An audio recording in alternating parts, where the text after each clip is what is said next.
Good evening. It's 6 o'clock. I'd like to call this meeting to order. This is a regular meeting of the Manitou Springs City Council for August the 6th, 2024. We'll start with the Pledge of Allegiance.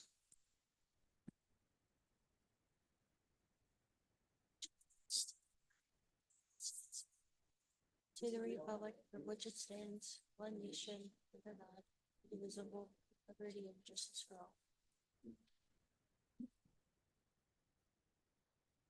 Would the city clerk please call the roll? City Council members Drew Chandler. Present. John Shada. Julie Wolf. Here. Natalie Johnson. Here. Michelle Weatherholt. Here. Mayor Pro Tem Nancy Fortune. Present. And Mayor John Graham. Present. Thank you. Council, our first item of business is to approve the agenda. You've all had a chance to peruse the agenda. I would look for a motion to accept and approve the agenda. So moved. I'll second. We motion a second. Elena, do you want us to vote electronically? Yeah, okay. Let's vote electronically. Motion carries unanimously. Okay, great. Thank you. We'll push on then. Next item is public comment on non-agenda items. This is a time in the meeting when anyone in the public is welcome to speak to a non-agenda item. There's a 3-minute limit. We would ask you to give your name and address when you take the mic. And it's our policy not to respond back, but if you filled out a form, we do have contact information so we can get a hold of you. I just have one form tonight. Stephanie Wirtz. Stephanie, if you come forward, please. Yes, yeah. And you'll see a button there in the center. It'll go green. And then you probably want the mic about 3 inches from your mouth so that you're picked up properly. So if you'll give us your name and address to start with, and then you have 3 minutes. It's an on. Okay. Thank you. I'm Stephanie Wirtz and I live at 18 Mountain View Road. First time coming to a city council meeting, but I have lived in Manitou for over a decade and appreciate the opportunity to share my support for your continued focus on safer mobility for people and experiences outside of using cars. So I moved here after living for about 5 years in downtown Colorado Springs. And one of the biggest draws was the trail access and the beautiful surroundings of Manitou. In addition, the day-to-day quality of my life as a Manitou resident is enhanced by my ability to be able to replace my car with a bike regularly, so I can commute into downtown Colorado Springs for work using mostly trails, the Midland Trail and the Santa Fe Trail. I recently added an e-cargo bike to my household so I can run errands and up to Costco or to the grocery store or whatever the case may be, and mostly ride trails and avoid having to interact with cars while I'm on my bike. But we do have some challenges in Manitou, and one of the biggest areas is the lack of protected and dedicated bike lanes. Heading into Manitou from the east side, heading west on Manitou Avenue, a ample bike lane often can disappear when we have a lot of people using the economy parking and the oversized parking. That is usually an ample bike lane, like I said. Heading back eastbound on Manitou Avenue, we have a tiny little pothole filled bike lane that's not really protected. Also having protected sidewalks or a bike lane on Crystal Hills or Crystal Park Road would be make access in and out of that part of town more easy and more safe. So I think, I know that you have a lot of priorities that you're thinking about as you're making decisions. So I just encourage you to continue to think about that experience for people who are not using vehicles, including residents and tourists. I think the idea of extending the creek walk and the protected path all the way from the west side of town by Rainbow Falls through town and all the way to the east side, connecting with that trail as well, would be a lovely experience for both residents and tourists. And I know it takes a lot of coordination with other entities and resources. So I just appreciate your continued consideration for non-vehicle mobility and experience around town. Thank you. Okay, thank you. Thank you very much. Okay, you don't necessarily have to fill out a form if you'd like to speak. Just raise your hand and we'll try to accommodate everybody. If there's anyone who wants to. Ma'am, if you'd like to come forward, please.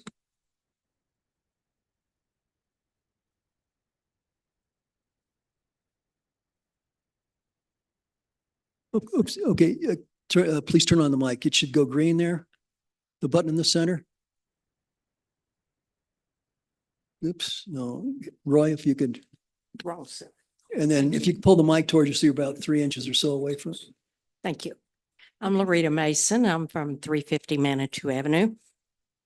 And I would like to speak about the issue of the neon signs that have been in front of various properties that have been demolished or in the process of being demolished. And I would like to see those signs kept because they've been such an integral part of making Manitou Springs seem like a neat and different place to visit. I would like preferably to keep them in the same location they are, to have that be a provision that people have to build around them and still maintain them there. But alternatively, I've seen some studies done where cities have taken and put the signs in one of their city parks and had like a neon sign historical area. And so I would like to have that be considered to save the neon signs as part of the history of Manitou Springs. Thank you. Okay, thank you. Do you have anyone else? Okay, if not, we'll move along. Our next item is consent calendar. We've got 3 items on the consent calendar tonight. The first is approval of the July 16th, 2024 City Council regular meeting minutes. Second item, approval of the July 23rd, 2024 City Council special meeting minutes. And the third is to consider reappointing Jason Wells to the Manitou Arts, Culture, and Heritage Board, the Match Board, as an alternate member. Okay. Any member of council can request that an item be pulled off and we'll discuss it separately. If not, I would look for a motion to approve and accept the consent calendar. Judith? Thank you. I'd like to pull F1 from the consent calendar in order to recuse myself from voting as I was not able to attend that meeting, and then move to approve F2 and F3. Okay, do we have a second? Second. Okay, second. So the consent calendar will consist of approving items F2 and F3. That's the motion. And then afterwards, we'll take up item F1 separately. Yes. Yes, Julie? By the same token, I should not be voting on F1 or 2 because I was excused from those meetings as well. Okay, understood. Good point. Thank you for that. All righty. There's no further discussion. We can, So we have to okay, so wait a F3. minute. I'm sorry. Would F3. Amend your motion. Judith, well, okay, it's just Julie. My she's not- motion was to pull F1 off the consent calendar, and I'll amend that for anyone who was unable to attend the meeting that might need to recuse themselves. And I will move to approve F2 and F3. Then you have Okay. two as well. Oh, So the question, I think Oh, I Julie is see. just saying that she shouldn't vote I on. see. So you weren't, okay. Let me start over. I move to pull F1 and F2 off the consent calendar and approve F3. Okay, I think Second. that'll get us in the direction we want to go. Okay, so we're just taking a single item, then F3.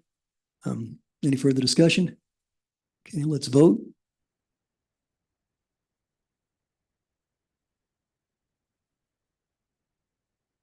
The motion carries unanimously. Okay, great, thank you. So let's go back to item F1. That's the July 16th City Council meeting minutes. And Judith, did you have a concern about that, or you weren't here, I believe?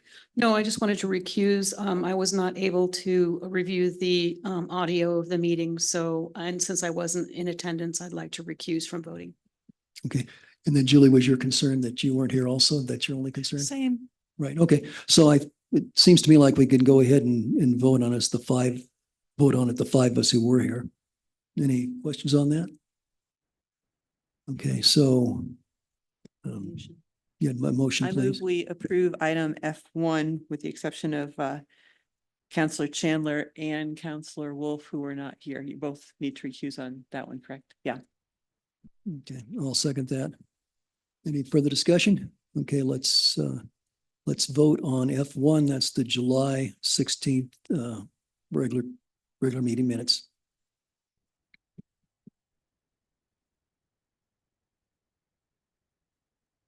Motion carries 5-0 with Counselor Chandler and Counselor Wolf recusing themselves. Okay, thank you. Next item then would be the July 23rd council special meeting minutes. And is it my understanding your only concerns were the fact that you weren't here? Is that? So I move to approve item F2 of the consent calendar since Counselor Wolf needs to recuse herself since she wasn't here. I'll second that. Any further discussion? Let's vote.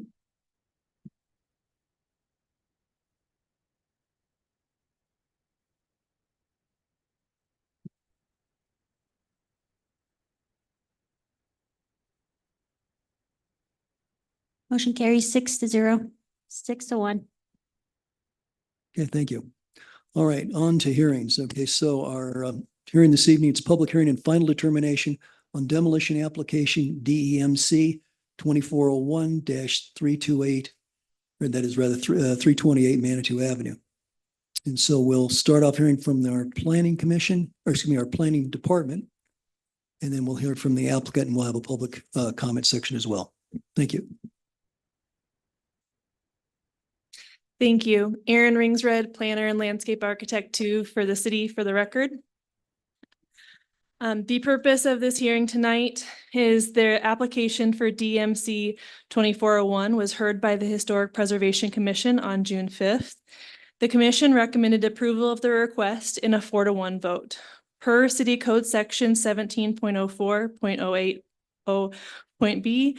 Final approval of any material change of appearance application for demolition shall reside with the city council. Additionally, as dictated in City Code 17.04.080.c.10, the purpose of the city council hearing regarding the request for demolition is not to rehear the proposal of or allow the applicant to present new or amended materials, but rather to consider the recommendation of the commission. When making its determination, the city council shall consider the following. Did the commission follow and properly apply the intent of this chapter in making its recommendation to city council? If the answer is yes, then the commission's recommendation shall be adopted. Are there any extenuating circumstances that the commission could not consider because such circumstances were outside of the commission's purview that would affect the outcome of this decision?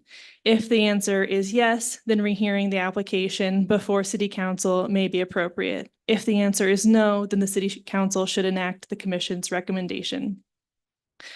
Tonight, city council has the option to make the following motions, following course of action. Approve the application for demolition as submitted. Request more information from the applicant and place the request for demolition on the agenda of the next regular meeting schedule. Request more information from the applicant and require representation of the request before the commission and disapprove the application for demolition if the city council disapproves the request. For the demolition, the applicant and/or property owner must wait a 12-month period from the date of denial before resubmitting another request for demolition of the structure and must bring the structure into compliance with the maintenance provisions of Chapter 17. In no instance may a property owner allow a structure to be effectively demolished through lack of maintenance.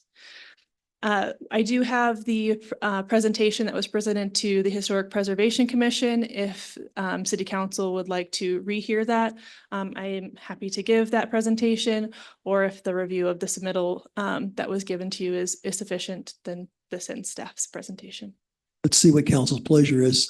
Council, the packet was pretty extensive. I think we had 35 or 36 items in there along with a 55-page slide presentation. Do we can go to it. We could speak to any point that you have questions on.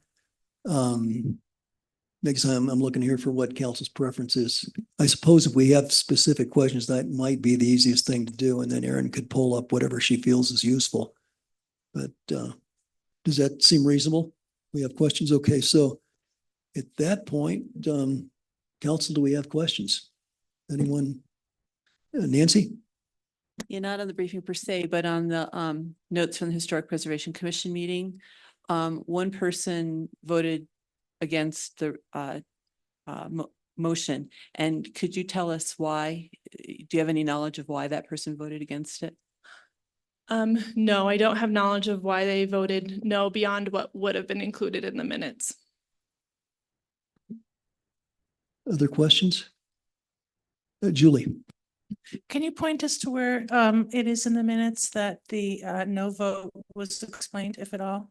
Can you help us since there's like 100 pages here? If the no vote was explained, it would have been under the discussion part of the minutes of that item. But I don't recall that it was explained specifically. That individual did participate in the discussion where many different thoughts were shared in terms of what that property request was. But there wasn't a specific, this is why they voted no. I don't believe. Does anybody know what page that's on? I reviewed the minutes pretty thoroughly and there was no explanation.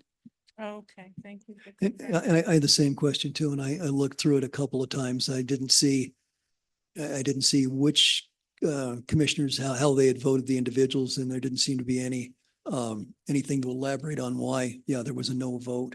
So it's a little bit of a mystery there, but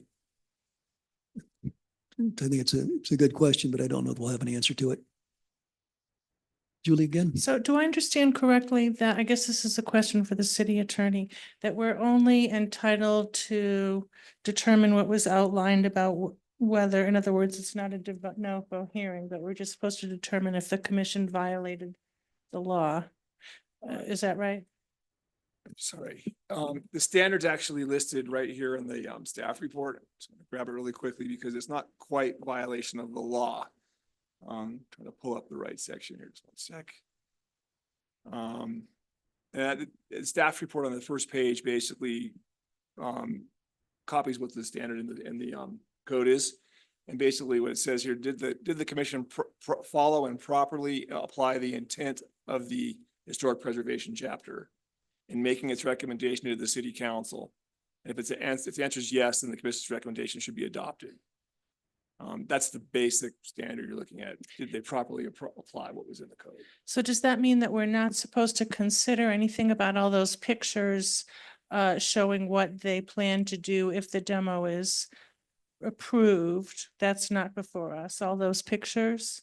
Is that right? I wasn't sure why we got all those pictures. Well, I mean, I guess it is part of the demolition. Let me go to the demolition standards. I need to pull the code up to get that. So I don't know if planning staff can answer that question quicker than me, but I think that the photos show what is going to happen when it's done. Yes. I think that is a relevant consideration, right? Yeah, so part of the demolition application requires that what they're proposing after demolition be included. However, ensuring that that meets our land use development code is reviewed on a staff level and then is in the purview of the planning commission. This application, due to the amount of units being proposed, was a minor development plan application, and that was heard by the planning commission. We didn't include minutes from the planning commission meeting because that information wasn't part of the Historic Preservation Commission's ruling. And so to include that would be introducing new evidence not heard by the Historic Preservation Commission, which the code does not recommend. So does that mean then that part of the decision that we're supposed to make includes a review of what's being proposed to be built there, not just the demo? Correct? What I historic? mean, I'm trying to summarize what you said so that I make sure, because that was a very long answer. And I'm not sure I understood it. Yes. I'm just trying to like nail it down. So the Historic Preservation Commission did review what was going to be built in their place in Are the we purview. supposed to do that too? I'm Um, asking what we're supposed to do. Yes, no, you're supposed to review, as I understand it, but Mr. Parker. I'm trying to find it clarify. quickly here. is- Councilmember Wolf. Because it didn't look very historic to me is where I'm going with this. And I'm not even sure if it has to look historic. It's in the historic district, but those buildings didn't look very historic. So I'm just trying to figure out, is that something we're supposed to discuss today? Or is it only to determine whether the buildings that to be demoed are truly insignificant and too expensive and all those other criteria? Mhm. That wasn't clear to me from the packet. So I'm just trying to get clarification on the scope of our decision. Yes, so the scope of your decision tonight is to uphold Historic Preservation Commission's decision or recommendation if they followed procedure.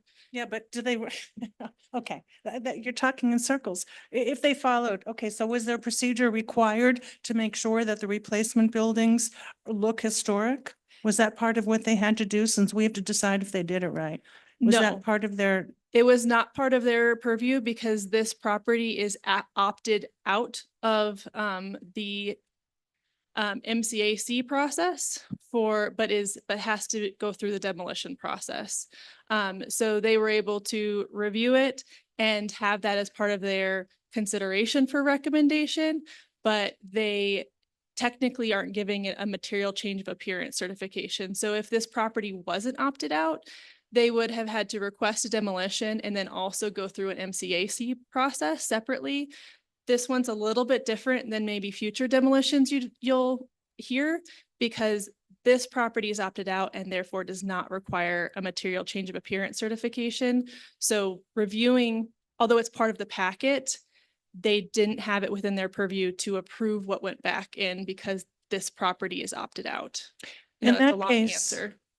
why do we have pictures of the replacement building then? What is the point? Is it just to make sure that they have proper setbacks and such?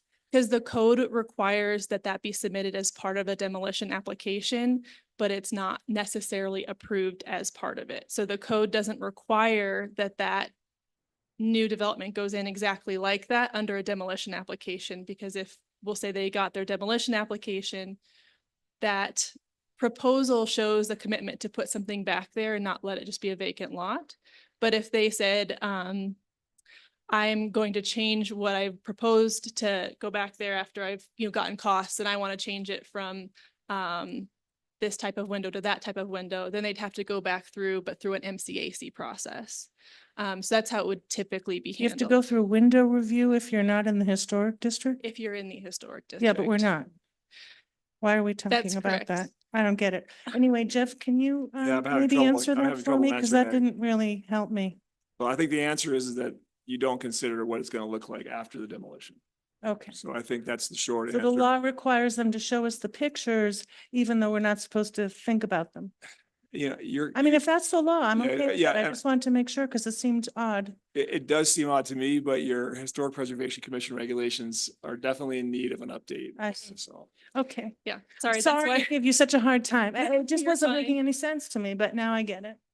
Chief, if I could further confuse the issue, I think when Manitou started doing historic preservation, the fear was that someone would get a demolition permit, they'd take a building down and there was no idea what they intended to do with it. So this was sort of an effort to kind of keep people honest or get an idea, at least kind of a concept idea of what they intended to put there. I think the intent wasn't necessarily to hold them exactly to it, but to get a fairly good idea. And then the next step is they have to go before planning, correct? Well, Because I otherwise, understand. if we approve this, just hypothetically, there's nothing in our approval. I mean, is the approval simply supposed to acknowledge that we've received a picture of a building and that someday they'll build it? Or is there some like deadline or some kind of legal condition that requires them to build something in its place in that case? Where does that come in? Mr. Parker? I'm trying to read your code as fast as I possibly can here. You up with No, all no, this? I'm not gonna give you a quick answer without reading your demolition, because your historic preservation regulations have always had sort of a mixed review process, which including when you go to the demolition process, I actually get a little confused on too. So I'm trying to read it while you're asking the question. I haven't finished, so I'm just not able to give you a quick Oh, yeah, answer. that's okay. I'm sorry. In if the meantime, I- Judith, do you have a comment? I do. I was confused for all the reasons already expressed, but I just want to, and this may be ancillary to this discussion, because I know we're talking about the demolition, approving the demolition of the 14 cottages, but it's also my understanding that there are two houses. The two houses will remain. That's Are they historic buildings, and will they be subject to historic preservation, or is the entire property opted out? So, yeah, the entire property is within the boundaries of a historic district. So I'm going to use an example just because that's how I make sense of the code. So for example, if there's a home that's within the boundaries of a historic district, but it was built in 2018, if they want to make changes to the exterior of their property and they meet the criteria for requiring a material change of appearance, they also have to go in front of HPC to review that change. So those two houses that remain on the property, if such time this property was no longer opted out, which there are sort of rules around that, I could go into or find that section of code, then they would be subject to it. But as of right now, since the property's opted out, none of those structures are subject to MCAC because of that opted out criteria and designation. But if they were to, for example, if they were to sell the property, then the property loses the opted out status, and then anything else, any changes made on the exterior of those buildings would then require HPC review and approval. So since they've opted out, any new construction would have to follow the new land use development codes, including heights, setbacks, Exactly. you know, and so on. Thank you. That's the review standard. And if I may, in an example on what has happened in the past for demolition, there was a property before my time that went through the demolition process in a historic district with one owner. They had a plans that they submitted. Those plans were approved by HPC as part of that demolition application. But then because of financial reasons, they ended up having to sell that lot and weren't able to build those plans. When the new owners purchased that lot, they didn't have to build it based on the requested demolition plans. They were able to submit plans to HPC that said, here's what we want to build here. Can you review this for conformance with the design guidelines? So I don't know specifically where that's in code, but that is procedurally what we did in the past. So I'm looking at your code right now, and there's a provision that basically says you have to provide the the plans for what's going to be built there after the demolition. And then it says, such a plan should be in accordance with any adopted design guidelines. So you normally, if it was in the historic preservation district and wasn't opted out like this property, you would then be looking at the design to see, is the new design going to be in conformance with the design guidelines? You don't do it in this case, I believe, because it's opted out. Is that the short answer? Okay. Right. But Right. my question is there ever a deadline or there's like a 30-year period you have to, I mean, if the whole idea of this wacko, I mean, I'm not blaming you, but if the whole idea of our code is like the mayor said, which, you know, makes sense to make sure that somebody builds there, is there not some provision requiring it to be built within this century or? There's Nothing. nothing in your code about that. Huh. Okay. Thank you. Good Okay. to know. We all get educated, don't we? Other questions right now from council? Okay, if not, I think we'll ask the applicant to come forward and present their information. After that, we'll have a time public comment. We'll bring the applicant back and then we'll bring planning back. So council will have the opportunity to ask questions as things come up.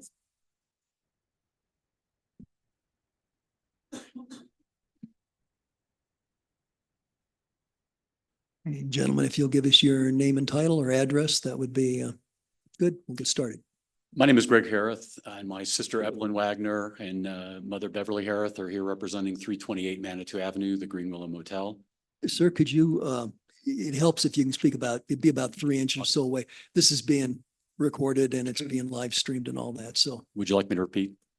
yeah, please go ahead. My name is Greg Harith, and I'm here with my sister Evelyn Wagner and mother Beverly Harith, owners of 328 Manitou Avenue, Green Willow Motel. I actually reside in Virginia. My sister resides in Colorado Springs, and my mother Beverly lives here in Manitou.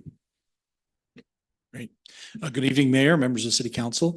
My name is Chris Lieber. I'm a principal at NES. Our offices are located at 619 North Cascade Avenue in Colorado Springs. And we're here tonight in support of this project. Thank you. Do we have the slides? So I guess what question we do have for the council is, as you said, the package is rather extensive. We're prepared to provide the entire presentation that we provided the HPC. If you would prefer that, we can offer to try to answer questions that you might have out of the package to start with. But so we wanted to ask and offer that as a possibility. Preference? See what council's preference is. Julie, what's your thought? I don't think it's appropriate for them to present to us what they think they presented already to HPC, since we're not supposed to be doing a de novo hearing. So the de novo hearing is a review of the HPC's decision. And so it's a little tricky again, because if they're not presenting anything new and city council needs information about what was presented at the HPC hearing, that's generally okay. But it's hard to say if there's something different, right? It's so. That's what I thought we were supposed to go according to all the minutes and stuff and not take new testimony. Yeah, and generally that's what I've recommended is, these are more, it's more like you're in an appellate court now, and you're more like making an argument, you're presenting your case versus like presenting the evidence itself. So it's a bit of it's tricky when you have a lay applicant. You can make your argument, you can present your reasoning, you can present why you think the HPC made the right decision. And so I think it's a bit of a mix, frankly. I'm trying to get too worked up about it, but as long as there's nothing new, not making any new arguments, presenting any new facts that weren't in front of the HPC, I think it's generally okay. That's why I thought we'd offer to answer questions that folks might have to elaborate on information that was in the package. But again, we offer it up to you to decide and tell us which path you'd prefer. Okay, thank you. And we'll try and get that from the rest of council. The packet was pretty complete. It was a full meal, if you will. So it may be that council has a pretty clear idea what needs to be done. Let's go around here and see if we've got specific questions. That might be the simplest thing to do. What's council's pleasure? Michelle, let's start with you. I don't have any questions. Okay, thank you. Judith? I'm satisfied with the packet materials. As am I, very thorough, thank you. Yeah, I'm satisfied with the packet material. John? He's good. I have the information I need. Okay, Julie? Yes, I agree. Okay, in that case, I guess we don't have any questions, gentlemen. Are there points you'd like to make? I mean, we're here. I mean, we're all here. We brought our ears. We'd be happy to listen. So if there's points you'd like to make, feel free to say what you want. Again, Chris Lieber, would just say that your process for the demolition permit is very thorough. And I hope that the packet that you've received reflects that. And I think the hard work of staff and really guiding us through a process that I would say wasn't 100% clear to us either as we were working through it. So thank you for your patience. And we were quite honestly delighted to have support of HPC and as well as the project went before Planning Commission. And so thank you. And again, we're here to answer any questions that you may have. Thank you. Okay, great. Thank you. So I think what we'll do now is we'll ask you to retire back to the audience seats. We'll open this up to public comment, and then that may generate some more questions. You may have some clarifying answers you'd like to make. So have a seat, gentlemen. Thank you. Okay, I will now open the public comment portion of this public hearing. Anyone who would like to speak to this matter is welcome to do so at this time. Same rules apply as we had during the earlier comment period. You have a 3-minute limit, but anyone's welcome to come up and speak on this topic alone. Do we have anyone who'd like to address this? Okay, apparently not. So I will close the public comments. Good. Well, my guess is the council hasn't developed any new questions in the last minute or so. So we don't necessarily need to bring the applicants back, I don't think. But Nancy, do you? No, well, before we take the motion, I think we'll give the planning department an opportunity to come back if council has any need to do that. So first, excuse me, You said planning, you mean HPC? the planning department, Oh, Aaron and Fred. Yeah, just give them a chance. If that's our usual protocol. Now, if we're satisfied, and it seems like we probably are, we don't necessarily need to do that. So council, does anybody have questions for the applicant? So we don't need to bring them back. Does anyone have questions for the planning department? Apparently not. Does anyone have a motion? Nancy? Yes, although it breaks my heart to make this motion, I move that we approve the application for demolition as submitted. And it breaks my heart because it's such a lovely property and very historic, so. Do we have a second? I'll second. Seconded by Counselor Johnson. Any further discussion? If not, let's go ahead and vote.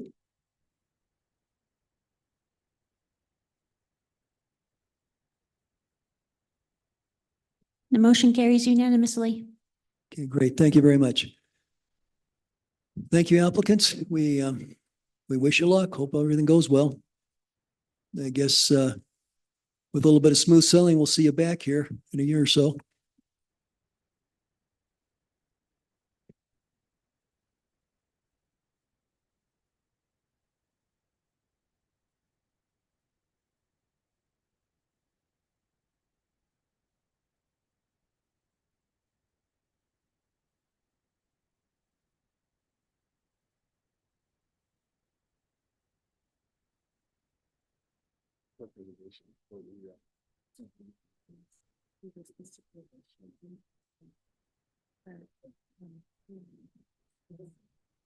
If we could, Oh, I remember. Yeah.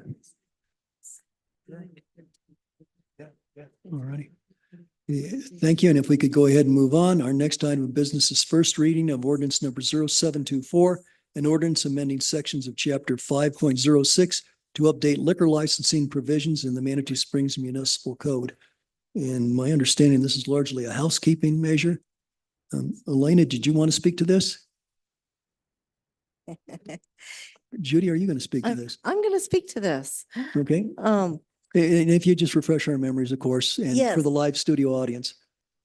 I'm Judy Egbert, and I served here during the transition as Elena was coming in, and I'm staying around to help with some specific projects, and this is one of them. So I'll bring this to you tonight. The city's code, it looks like it was last updated in 2017, and a lot has changed at the state level since then. So these changes are truly housekeeping changes that brings our city code into something that makes sense in the context of state law. For example, the state liquor code used to be in Title 12, now it's in Title 44. So every time the city's code referenced state law, it was referencing an incorrect and outdated statute. So that is the minutia of the type of things we're going to talk about, but I'm happy to go into anything you would like in detail. 3-2 beer is a thing that went away during that time, so it's removed all of your local references to 3-2 beer. The language describing the local licensing authority, which is your role, that was updated to better reflect what is expected within the state law.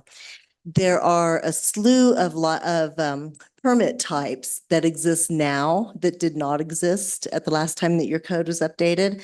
So this ordinance adds all of those things in, as well as adding those in. It specifies that the clerk's office has administrative approval authority for those permits. So it's consistent with past practices, but it's more specific in terms of what specific permits are being addressed there. And there was a lot of language that was really duplicative of state law and unnecessary. And in some cases, it was outdated and contradictory, and that's been removed also. So that's sort of the guts of it. You'll see a pretty lengthy markup document of the language that is going away and the new language that's being added in. And I'll just field any questions you might have about that. Do we have any questions for Judy? Nancy? Yeah, first of all, thanks for supplying the red line version. I always appreciate that.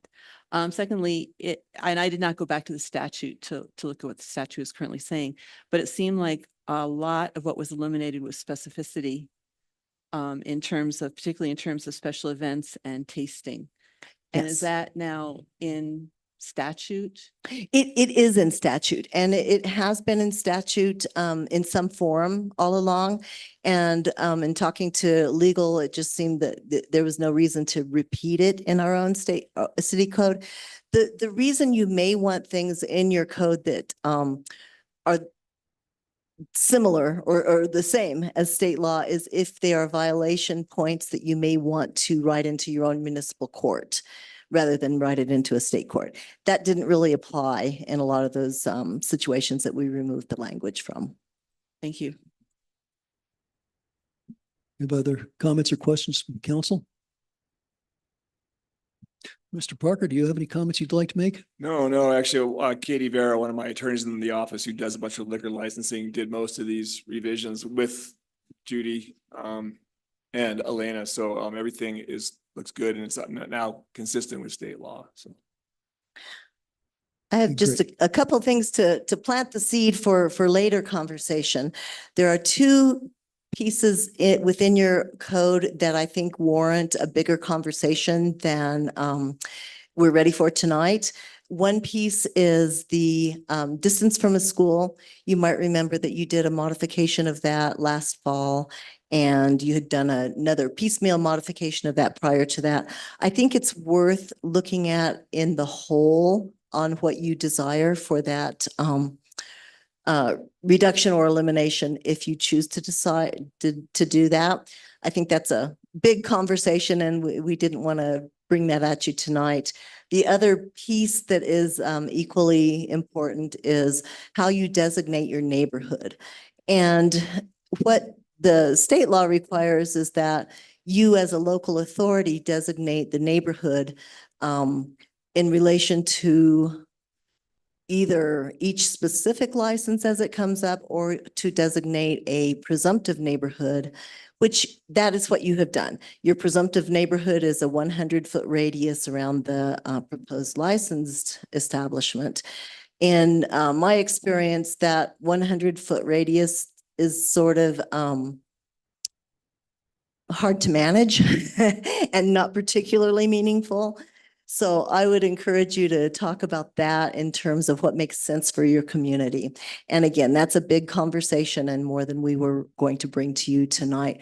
So those two things I would like to bring to you at a later date. I'm just today actually reviewing the big changes within the state law that become effective tomorrow. So there's a whole slew of new things coming our way that we might want to deal with down the road, but not quite yet. Okay, thank you. If council doesn't have any questions or. And this is an introduction on first reading. I should have clarified that. Right, yeah, so this is, first reading. I would entertain a motion. I move to approve on first reading ordinance number 0724, an ordinance amending sections of chapter 5.06 to update liquor licensing provisions in the Manitou Springs Municipal Code. Thank you. Do we have a second? Seconded by Councilor Wolf. Any further discussion? Okay, let's vote.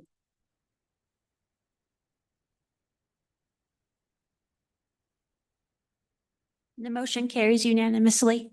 Okay, great. Thank you. And Manitou Springs pushes forward into the 21st century. Great. Okay. Again, yeah, and you can't stand still. Okay. Well, thanks for the work you've all done on this. Great. Next item, to discuss and take action on a possible or a potential land donation. And Denise, who do we have to? I'll start it. Thank you.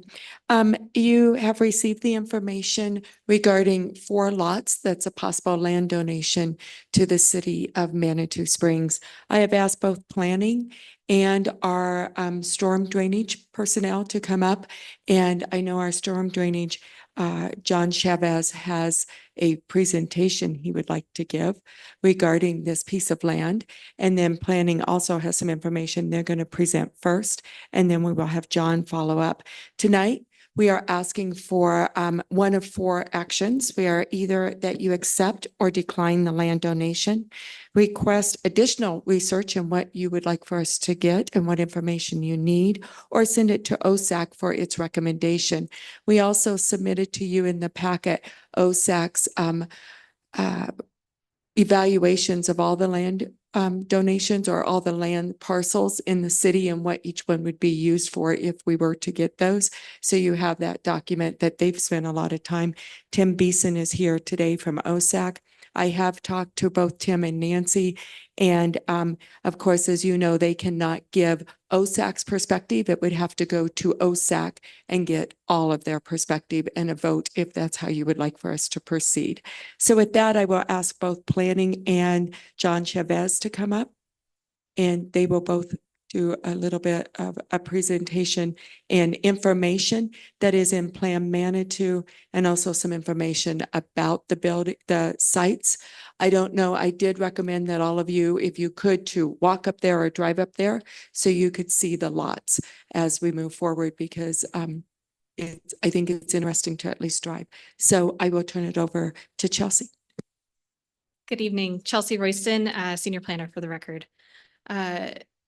Could we actually have the other set of maps, please?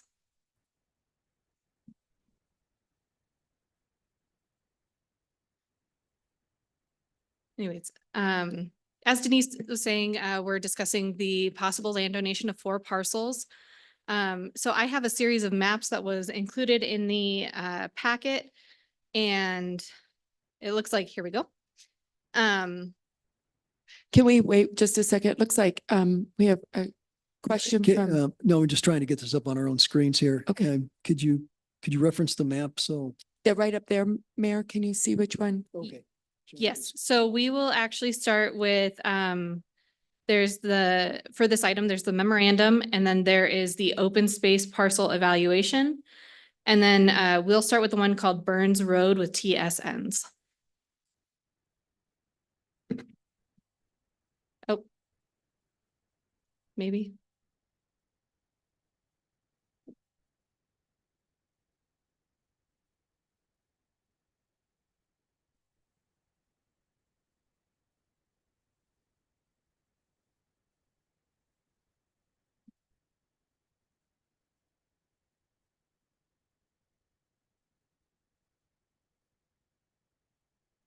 We can start with this one. That's okay.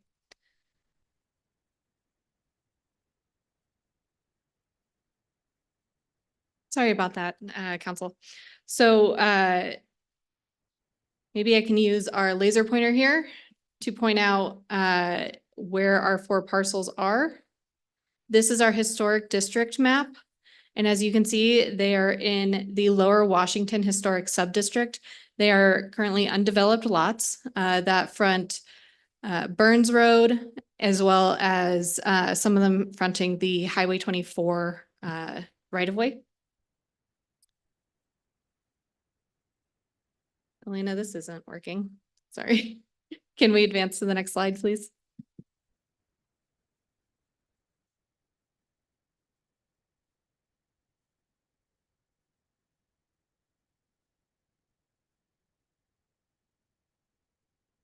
The next one would be the Burns Road Plan Manitou future land use.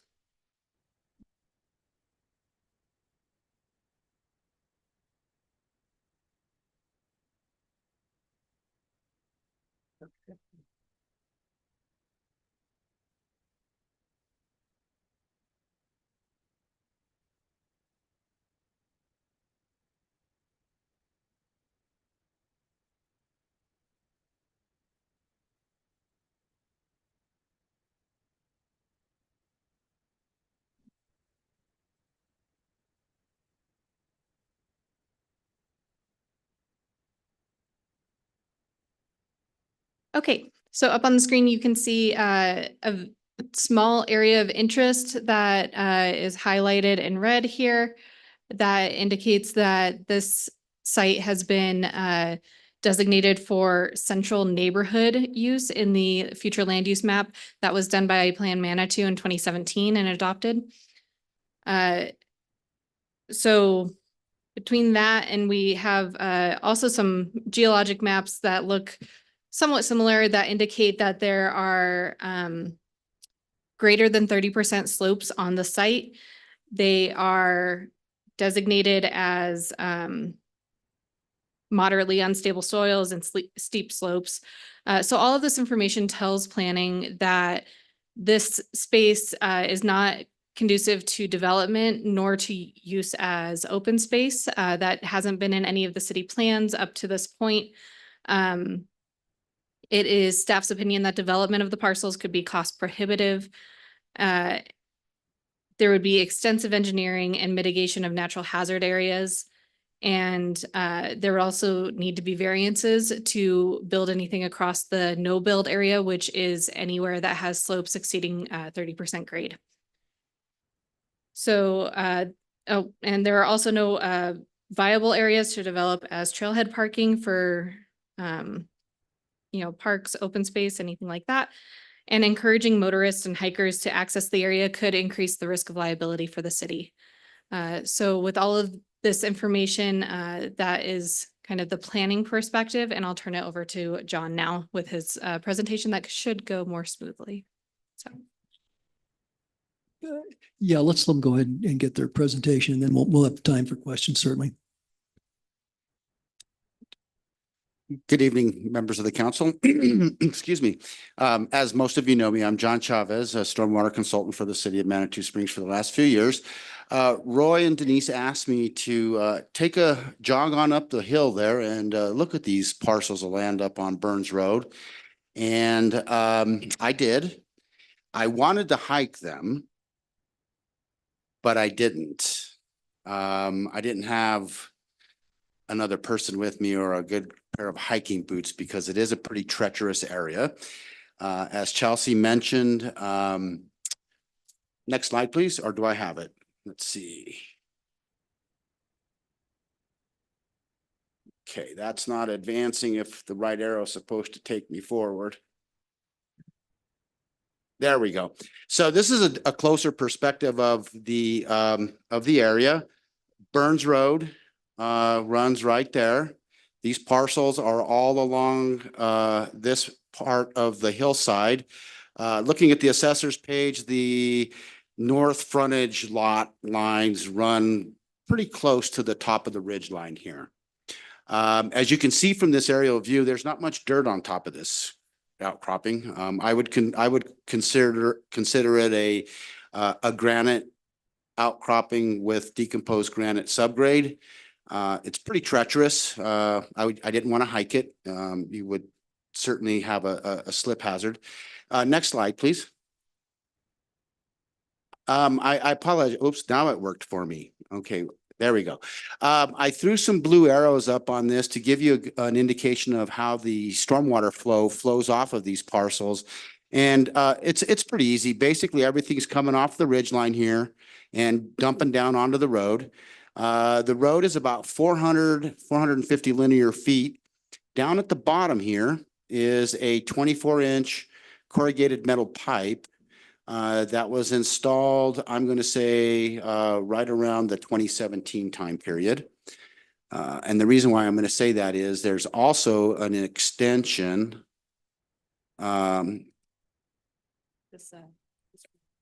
Okay. So this is looking at the outlet of this pipe at the end of the road. There's a house about 50 feet to the right of me here. And my assumption is that this culvert was put in sometime at the time of that house to keep the water from flowing down the road and into the front room. The house is below grade, and I imagine it took water at time.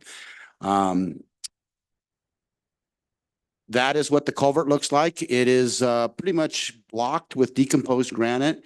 As you can see, there's really no dirt there. It's small granite, and that's about it. That needs to be cleaned out to prevent any overtopping and going down the hill, which that's what the backside of the pipe looks like. When Roy and I were up there, we were struggling to try to figure out, well, how'd this pipe get up here? And fortunately, I found that out a little bit later in the morning when we walked on down the hill. That pipe takes the water from that 400 foot of Burns Road and all of that hillside and points it to a waterfall on this spa property. And there's the discharge end of that pipe and on the spa property. It's very lovely. And there's the downstream end. I had the opportunity to speak with the owner. He was very, very helpful, walked me around the property, showed me how it all went. This property went through planning in 2017, I believe it was, and there was a replat. And there were provisions to deal with the long-term maintenance of the drainage that were included in the replat that we looked at. That water comes behind the retaining wall, which, as the owner described, was constructed to be able to handle the hydraulic force. So it's a pretty beefy retaining wall. It's not your standard retaining wall. And then it flows, oops, I thought I had another picture. From there, it basically discharges via a swale, goes across El Paso Street, runs down Old Man's Trail, and discharges on an inlet into Fountain Creek. So that's where all the water goes. So I was asked, what do you think of this? And so I did a little bit of research. I could not find any real intrinsic value to the property. It's really rough. It's really steep. It's solid granite with a lot of decomposed granite. Burns Road isn't really constructed to any road standards. I was kind of thinking maybe it was the old 24 trail back in the Ute days or something like that. But it appears, looking at some aerial photography, that the road was more than likely built at about the time 39 Burns Road was built, which is the house at the very end of the road. Like I said, it makes sense. Water had to be draining into that house at one time until that culvert was put in place. The corrugated pipe was extended in 2012 was the year. I'm sorry, I said 2017 earlier. When all of that was done, there was a replat of that property down at the bottom of the hill. And the same property owner owns the 3 lots down there. This parcel, as I mentioned, is comprised of granite outcrops. It's a tough bit of land. And then I just put a little piece in here about the stormwater utility, because as I was out there, the question came up as to whether or not the stormwater utility should be paying for the maintenance of that drainage way down in there. And I found out through the plat that was pretty well spelled out. But before that, one of the things that I wanted to bring up to the city relative to taking ownership of those parcels of land, if the city were to become the owners of that land, then it is your responsibility to manage the drainage from that property. And as I was able to see up there, there really isn't any vegetation to hold back water. Pretty much the vast majority of water that hits that area comes down the hill. That's pretty obvious there. The Drainage Criteria Manual, Volume 1, which is the county and the city of Springs' oldest drainage criteria manual, was adopted by the city of Manitou Springs some time ago when your MS4 permit took effect. And primarily this section of the Drainage Criteria Manual, which is the policy section in Chapter 3, talks about owner responsibility for drainage. And fundamentally, it is a private property responsibility to maintain drainage consistent with approved drainage plans. In the case where there are not any drainage plans, consistent with the natural drainage course. Water has to flow pretty much where water wants to flow. And so the policy pretty much states you need to try to keep things where they're going to go or where they were planned to go. And it is the private property owner's right responsibility to maintain minor and major drainage ways that convey flows from one property through another. So we all have a piece in this. And I just wanted to point this out to the city that if in fact there were downstream damages associated with any runoff from those properties, there would need to be work done up there. And from my perspective, it would be very difficult and very expensive work. So I just wanted to point that out to you. Relative to the replat, this is the first page of the replat that was, I believe, in 2012, 2013. You can't read anything. I'm going to focus your attention to this little paragraph right there. This is how it is pretty much in all new plats. And there's usually a note in plats that state physical improvements for drainage. In this specific case, they mentioned the waterfall because the waterfall was part of the site improvement plan. But the sole responsibility for the maintenance and operation of that conveyance structure is on the private property owner. So I just wanted to make that pretty clear that, when when somebody chose to make a pretty waterfall in their backyard, they took on the ownership of the maintenance of that too. It's not the city's responsibility. So what do I think? Don't turn away free land, but I don't take a lot of liability either. And I would think that possibly there's third-party nonprofit or even private property entities, private entities that could accept the land and put it into a conservation easement or whatever type of mechanism could protect it or conserve it into perpetuity. The right-of-way, I'm not sure how much attention the Department of Public Works spends on Burns Road, but I imagine they spend some time on Burns Road. That's about 1,500 linear feet of road that serves one house. To me, that's like a driveway. I live out in El Paso County, and it's not uncommon to have 1,000-foot driveway. There's a lot of risk and there's not a lot you can really do with that. I would suggest vacating that right away and allow it to be used as a private driveway. However, there is water coming down the hill, and I think that there is some maintenance that could be done to that culvert and possibility of installing a small catch basin. And what I mean by a small catch basin, visualize a vertically standing rectangular box with a hole on the top and a hole on the other end, with a pipe coming in one end and a pipe going out the other end, but allowing 2 to 3 feet of vertical drop so that you could drop out some of the sediment, slow some of the flow, and try to regulate that flow going through there, and also provide an easy location where you can clean out the sediment. Cleaning out the sediment from a 50-foot long pipe is pretty tough, especially if you don't want to get anything downhill.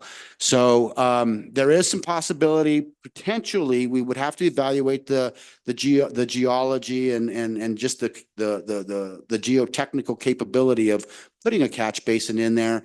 But there could be a small stormwater improvement that could be had at that location. And with that, any questions? Questions, council? Julie?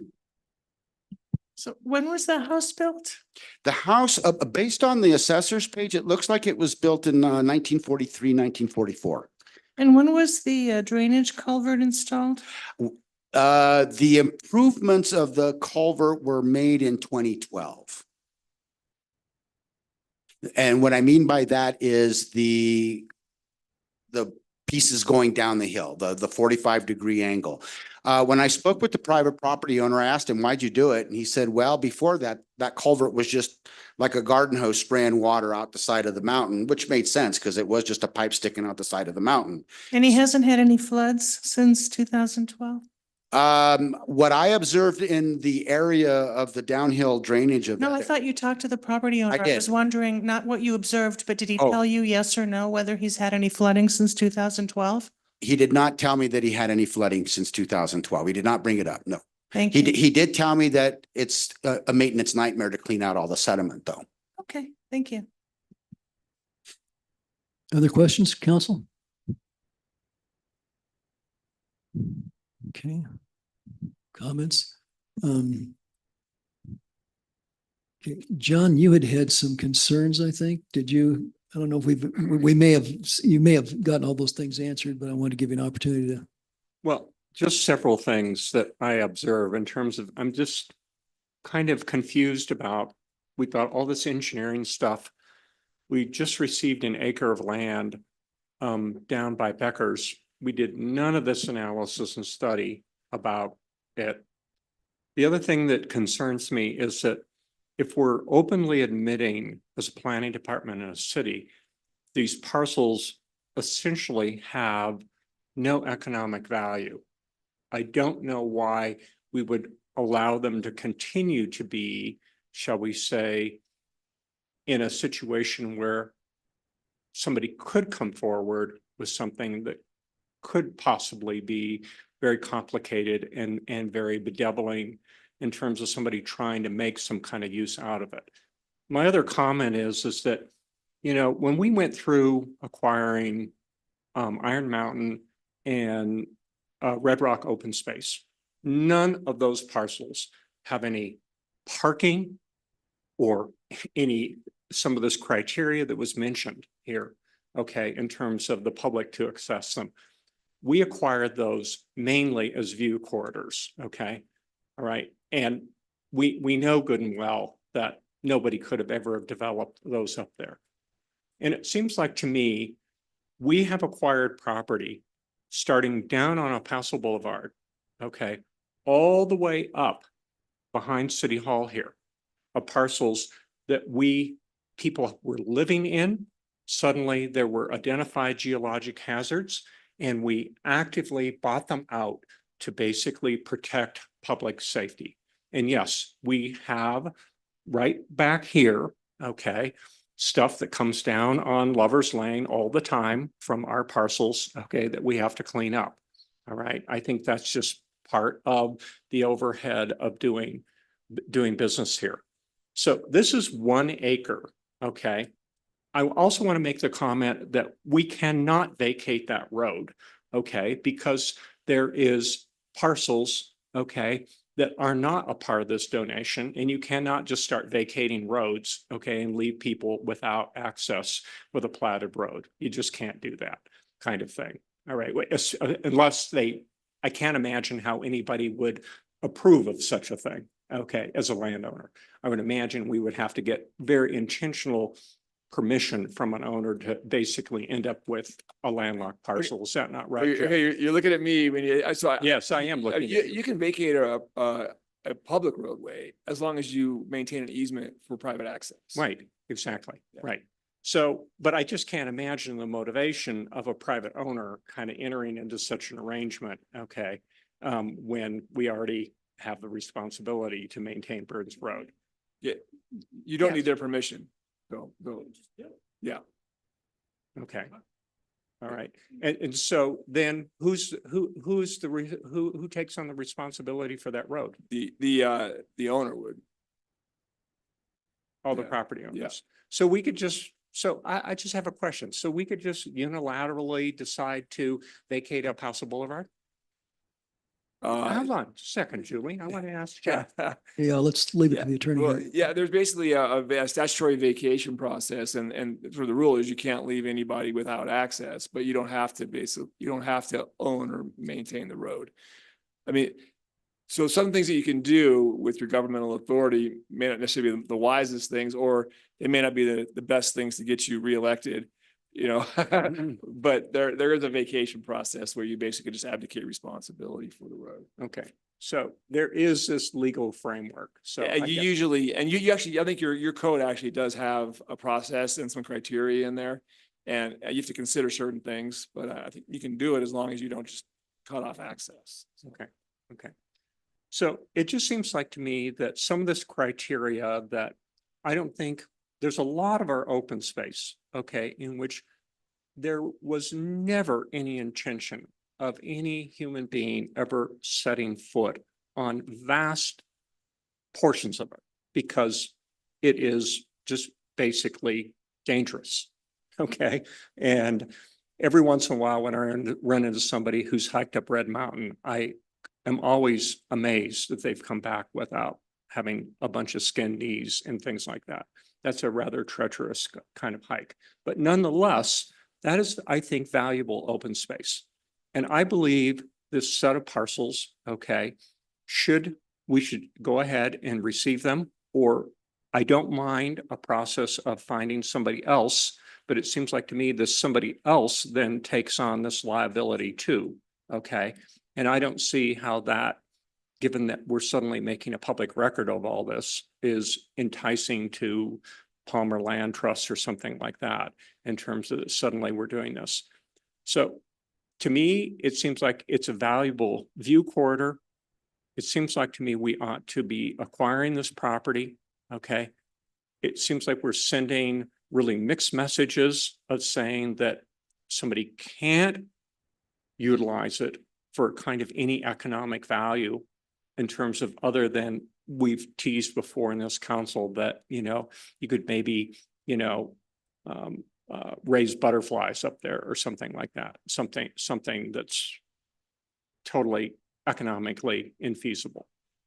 So I'm just curious as to why this particular parcel here suddenly has all of this engineering scrutiny in terms of for basically 1 acre, when essentially it is a view corridor.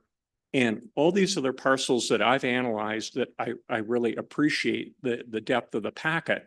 Almost all these other parcels, they're in this list, would have the same kind of analysis done in terms of saying, don't touch it with a 10-foot pole. Thank you.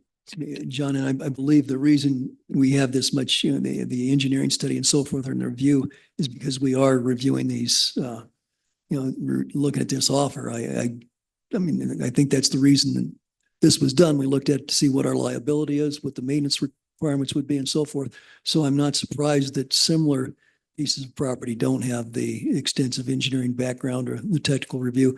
Did you have a comment there, John? My sole purpose in this is to provide you with the information that I gathered and to allow you to make an informed decision. Great, That's it. thank you. And we appreciate that. Nancy, you have a question? And then Judith. Yeah, I am a huge advocate of process. And I think the process should have been that it goes to OSAC first and we get their recommendation.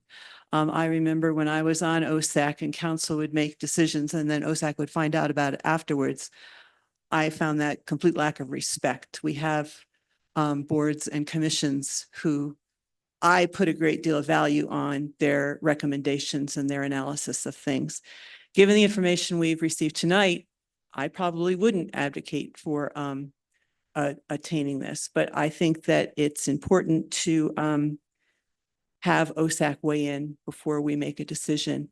And my only question is, are we in a rush to make a decision on this? Can we let them assess it first and then come back Denise, after their meeting? Denise, can you speak to that? Yeah, I've reached out to the owner and asked if we could have some additional time. I have not heard back yet, but I did ask if I could have until the end of September to come back with a decision. I have not heard, so that's where I'm at right now. And did they put a deadline on it currently?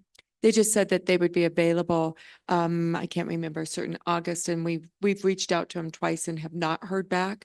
So we'll continue to do that and see where we Okay. are, but it's still, it was an email. I sent it to you and you guys asked for it to come to you. So that's why we Right. have it tonight. Okay, so I would just strongly recommend that we get OSAC's recommendation on this before we move forward.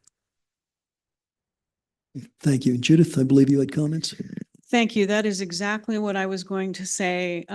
We have a highly respected, highly regarded, and very knowledgeable group on OSAC with, a chair who's here tonight, and I would love their input. If you look at the 71-page open space parcel evaluations on page 30, 32, 33, there is a Burns Road parcel. It's not part of this donation, but I just bring it up because I took a look at it. It's on the very end. It's if you want to see, it's in the packet. But on each of these evaluations, there's a recommendation. And it says 39 Burns Road is the only home on this road. Let's see, the recommendation is, okay, this parcel sits above and to the west of the Manitou Springs Middle School, the easiest pro. They recommend the possibility of this being an open space parcel that could be of value. And while it's not, part of the discussion this evening, I would love OSAC to take a look at it, and with relation to this parcel, they've already taken a look at it and recommended on page 33 that might be something that could be part of the open space trail plan. If we have that luxury to have them look at it and give us their recommendation. If we didn't have OSAC to do this high level, inquiry, based on the information tonight, I'd be still wanting to consider Counselor Shada's remarks and have it as part of land we own. My question is, it's my understanding via an email that we received that there are 2 platted roads. that the city owns that we'd have to maintain anyway.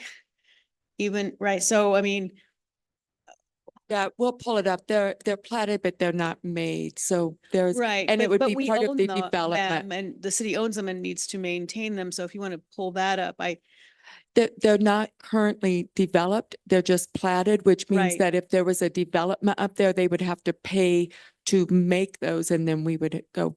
right, Right, I do okay. understand that, but my comment around that is, on this steep terrain, if there were any flooding issues, we'd be responsible for anything that would happen in that area of where the road is platted but not developed, because the city owns that land anyway, so I just want to throw that into the discussion, so.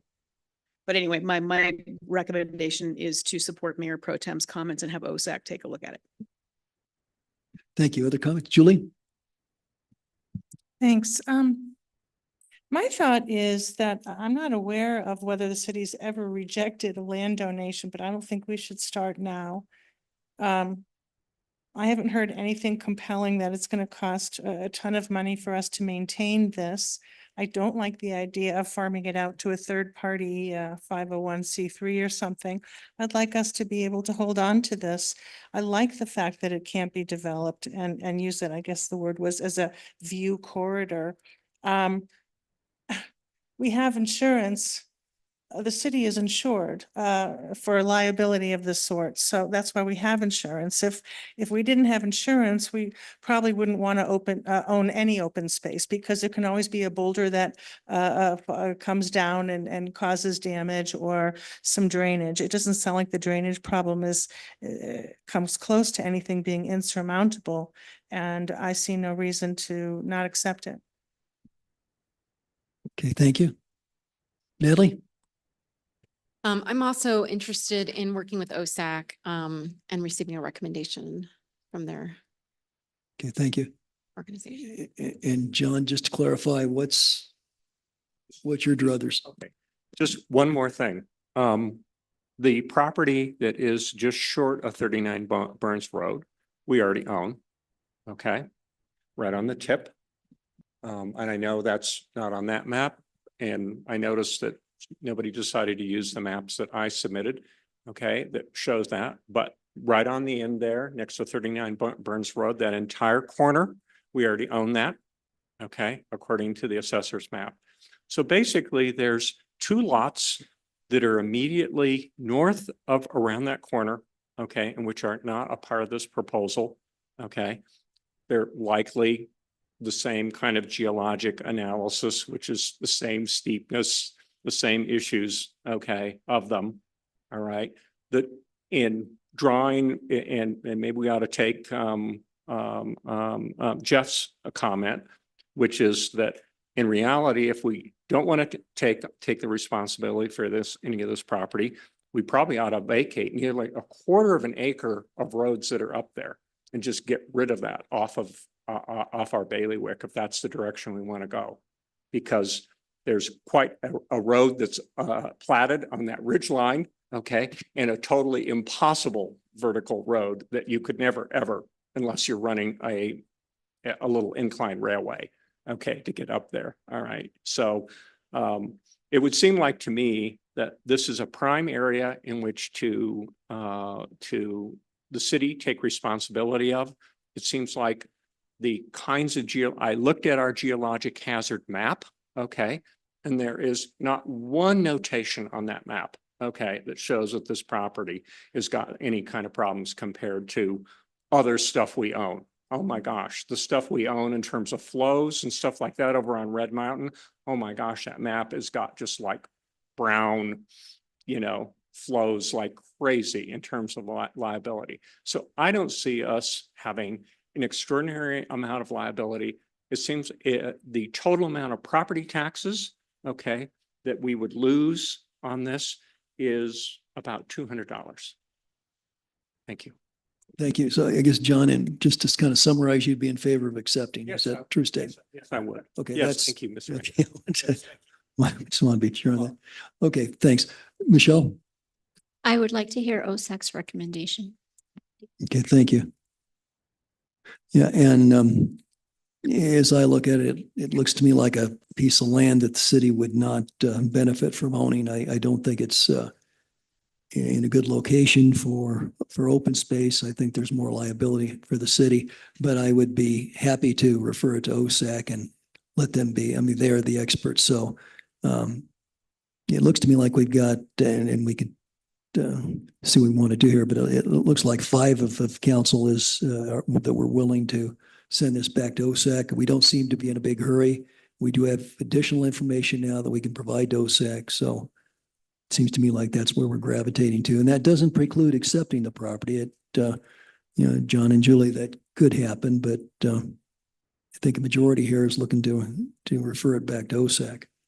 I don't think we need a motion on this tonight. We could do a motion, but I think if council has no objections, we could just refer it to OSAC. John, Julie? Yeah, I would just like to make that motion that we refer this item to OSAC for their consideration and evaluation. Good, that's probably cleaner. I have a friendly amendment. I'm sorry? I have a friendly amendment to And that would be? propose. That would be that OSAC review not only these slides, but also the slides that Counselor Shader prepared where we could see a little more detail on what we're talking about. So that OSAC has the benefit of both slides, both sets of slides. Mr. Shady, you made the motion. Would you accept the friendly amendment? Certainly, they can certainly use any of my material. Okay, I mean, it's public material right off the assessor's map. okay, great, thank you. I will second the And we'll motion. second that, okay? Any further discussion? Okay, let's vote.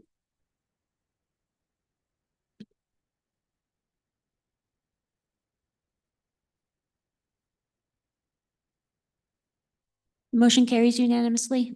Okay, great, thank you. So the matter will be referred to OSAC. All right, thank you very much. Okay. Tim, thank you for being here. I guess you've got a little background for your next meeting. Thank you. Okay. Let's see, all righty. Okay, next item, receiver act on council correspondence. Does anybody have anything? Natalie?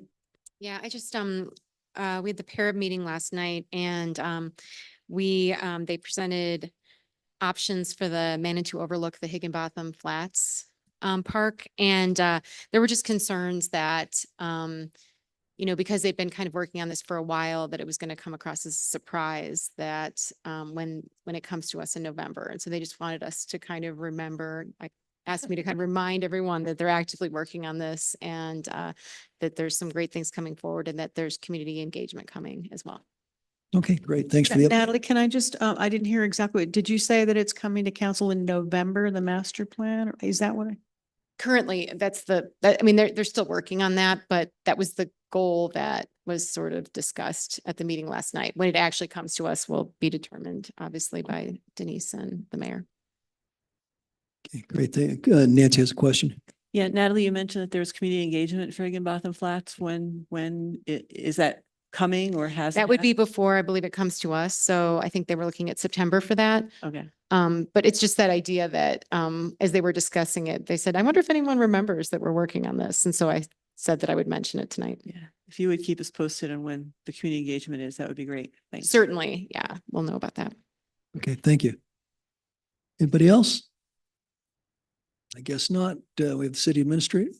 Oh, yeah, Julie. May I just have heard from a number of sources that people really appreciate the whatever it's called, picking up all the branches and all the stuff from the yard and putting it out on the street. And I guess people have found that to be chipping it to be very helpful. So I'm glad the city was able to offer that as a service.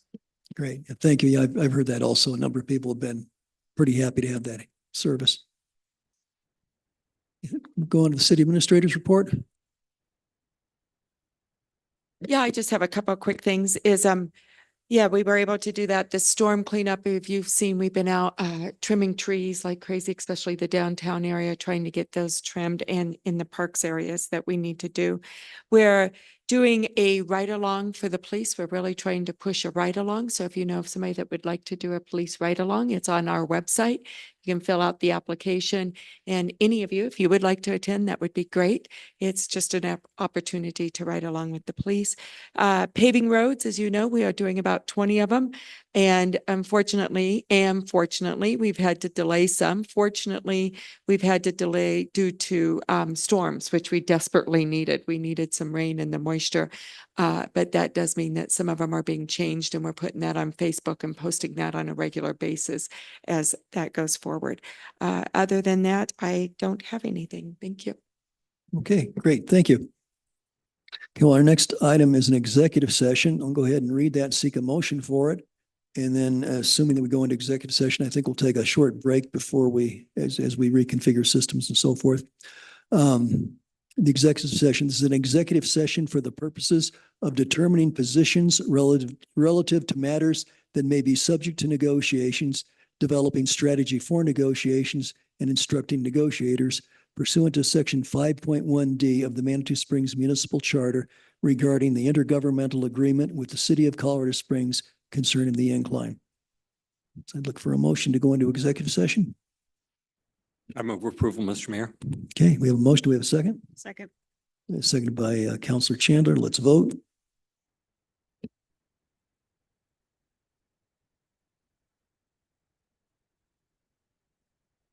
Motion carries unanimously. Okay, great. Thanks. So let's take a little break. Elena, would 10 minutes be about enough to transition over? Let's come back at 20.